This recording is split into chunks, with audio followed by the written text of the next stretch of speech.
My dad's girlfriend threw me a surprise gender reveal party even though I've always said I hated them, so I shut it down the second I walked in, and now she's been crying for a week because I ruined it. I'm pregnant with a baby boy due in November. My fiancé and I didn't care much about the gender of our child, so we didn't make too much noise about it once we found out. The only people we'd informed were our parents, their partners and our siblings. Prior to this, my father's girlfriend of 3 years had been asking me about my plans for a gender reveal party. I've always been clear about not wanting one. When I announced my son's gender to them, she seemed pretty disappointed that I hadn't changed my mind about a party. I don't like gender reveals. Never have, never will. I prefer baby showers, which I think feel more about the actual child. I never tried to hide that opinion either. Days later, my father's girlfriend invited me over for tea at their apartment. My dad was out of town. But when I got there, about a dozen people popped out of hiding to surprise me. There were pink and blue decorations everywhere, which made what was going on pretty clear. As I stood there in shock, my father's girlfriend excitedly told me they were throwing me a surprise gender reveal party. Since I'd already told her, she had taken it upon herself to order a cake with colorful frosting, decorate the apartment, and invite a bunch of people over. The guests included her mother, whom I don't get along with, some of her friends, my mother-in-law, not my mom, and 4 of my friends. As I later found out, my mother-in-law and friends had been told I'd changed my mind about gender reveals. I had not. Still in the doorway, I looked over at everyone and said, "It's a boy. You guys can go home now." I left without looking back. Hours later, my father called me furious that I'd ruined the party. He said his girlfriend had put a lot of effort, money, and love into planning it, and I should have shown respect and gratitude for it. Apparently, she hadn't stopped crying since I left, but it's been almost a week and they're both still upset. Even after I explained I never wanted that party in the first place, they're insisting I could have sucked it up for an hour, or at least cut the cake. I don't know, I don't feel like the jerk here, but what do you guys think? Relevant comments. Commenter, this smacks of her trying to prove that she cares about you more than your mom, especially seeing as how either your mom wasn't invited or she turned down the invitation to respect your wishes. She doesn't seem to get that the way to prove she cares about you at all is to actually listen to what you want and don't want. Okay, I asked my mom, and she confirmed she wasn't invited. According to my father's girlfriend, she didn't have her number. That's probably true, but I have no idea how she could have gotten my mother-in-law's. Commenter number 2, your actions were a reflection of how you feel about the girlfriend, not at all about spending time with people who love and respect you and are looking forward to your little one's arrival. OP, if she wants to get together, she can throw a party. She does not need to make that about my child's gender, especially after I told her not to. My friends and mother-in-law did indeed think they'd come for me, and I spoke to them afterwards. But I will not buy that her mother and friends were there because they cared about me. You're not the only one assuming I don't like my father's girlfriend. That is not true. But when I tell someone I don't want something, multiple times, and they go ahead and do it anyway, I don't have to stick around. And no, this was not about the hormones. Update, 2 weeks later, thank you for all your replies. Especially those who called me the jerk for having a gender reveal. I'm assuming you didn't read my post, but you still crack me up. All jokes aside, I've been expected to be a pushover for most of my life, older daughter of divorced parents, so it was good to know I was right to stand my ground on this issue.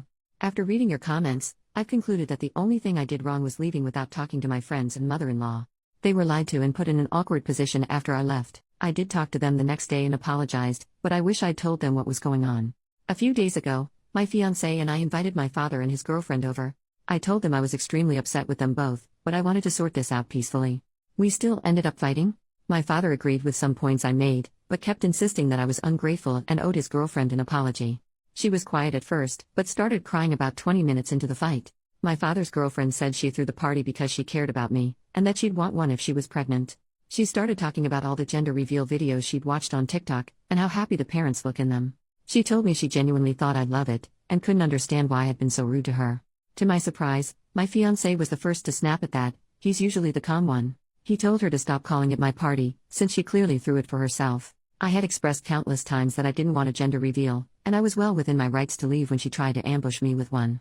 The fight didn't go on for much longer after that. Near its end, my father asked me why I hadn't at least played along for a while. I told him I went there expecting to spend an hour with someone I'd been meaning to get to know better, not to spend my entire afternoon entertaining a dozen people, more than half of whom I either didn't know or didn't like, who got together to talk about my child's privates.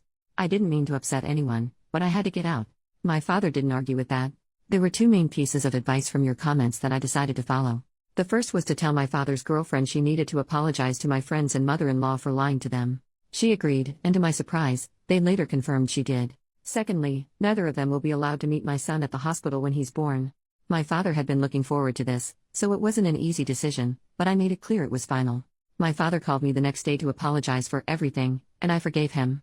I don't expect an apology from his girlfriend, but I'm done feeding that fire. My life is stressful enough as it is. My son will be here in November. He already has a name, and we've just started working on his nursery. I truly can't wait to meet him. Relevant comment: does your dad and his girlfriend have a large age gap? She just revealed that she wants kids.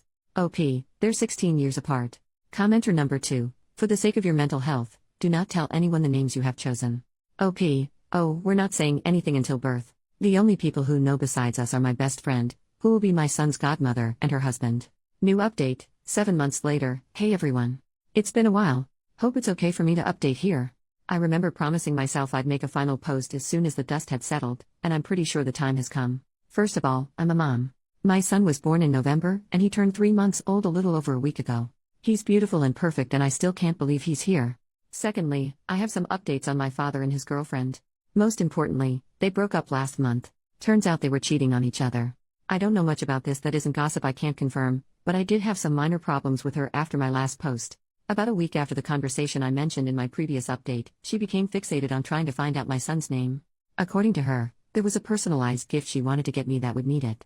She spent 3 weeks asking around about it before giving up. I didn't invite my father's girlfriend to my baby shower. Almost definitely a jerk move, but I didn't want her there. She was still on her name crusade at the time, and it was becoming exhausting to deal with. My mother was the one who threw it, so it didn't make sense for her to be there anyway. My fiancé and I had dinner with her and my father instead, which did end up being nice. She gave us diapers instead of the personalized gift, and it was quite honestly the best thing she could have gotten me. Nothing happened when I went into labor, at least not on that end. I introduced my son to my father through video chat. He kept his part of the deal and didn't visit us, but I later found out his girlfriend did try to convince him to. They came over to meet the baby a bit over a week later. Her mother was visiting them at the time, and I allowed her to join us despite the fact I never got along with her. Awful decision. She complained the whole visit. Also, according to her, I had it easy because of my C-section, so she felt the need to tell me her whole birth story. Joke's on her, my kid can kill Macbeth. All jokes aside, my father was particularly upset about this. He told me he had a huge argument with his girlfriend afterwards because her mother ruined his first time meeting his first grandchild. The holidays went fine. The breakup happened early in January. Again, I don't know much about it. A few days after I found out, my father's ex-girlfriend texted me. She apologized for whatever stress she had put me through during my pregnancy, and then we just wished each other well. I'm sure both she and my father will start dating their affair partners now. If I learned anything these last few months, it's that my family is a freaking mess. Moving forward, I'll do my best to protect my child from this. I still have over a year until my wedding, so we'll enjoy our time away from the spotlight while it lasts. This will be my last post. Thanks everyone.